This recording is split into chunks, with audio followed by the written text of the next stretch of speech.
It's fall in Colorado. The leaves are turning yellow, blue books are dropping in the mail, political yard signs are sprouting up in the grass. Election season is upon us, like it or not.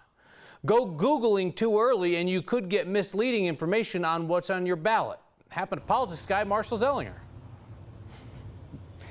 Kyle, for longtime Next viewers, you'll recognize this garage as the Next election board where I explained amendments versus propositions in 2018. Today, I'm going to use it to explain why politics can be unintentionally confusing. Take, for example, Denver Initiative 301. I searched online about it this morning just to refresh my memory, and I got a lot of results of the 2019 issue about decriminalizing psychedelic mushrooms.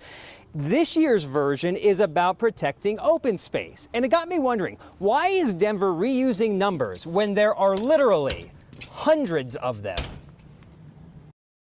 Denver's election ballot has 13 city issues. 8 came from city council that need voter approval, and 5 were put on the ballot from citizens collecting signatures. Those 5 are numbered from 300 to 304. The Secretary of State Rule 4.5.2 essentially mandates that if you have municipal questions on a ballot, that they're numbered in the 300s. 300s are for city issues, 200s county issues, 400s school districts.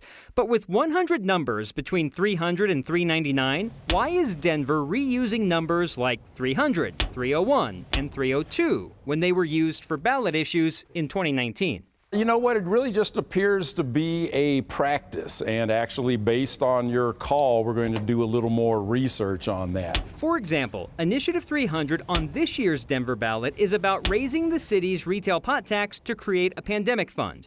But if you search online for information about Denver Initiative 300, you'll probably find more results about the 2019 ballot Initiative 300 to overturn the city's camping ban.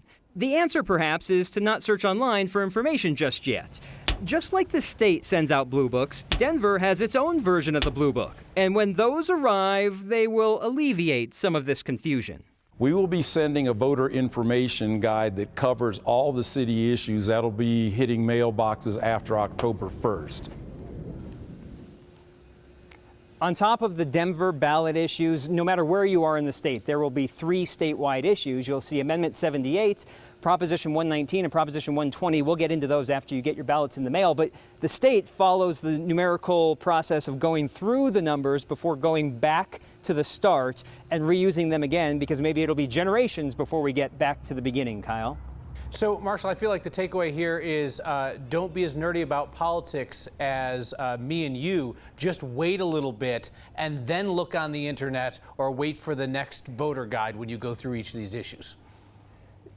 True, but if we're talking about it on the news right now, because as you're going to do in a moment, there was a news conference about 301, you're going to start researching it. And if you're finding out about mushrooms, it's probably not real helpful to know, wait a minute, that could be confusing to what I'm seeing on my ballot. Did I get the wrong ballot? Let's just get rid of the confusion. By the way, I'm going to make this my signature. I think I did this last time, but for next, Marshall Zellinger. Oh, look at that. I love this. And then at the very end, he hits the button and the garage door goes up and they all scrape off, and it's very, very fun. Thank you, Marshall.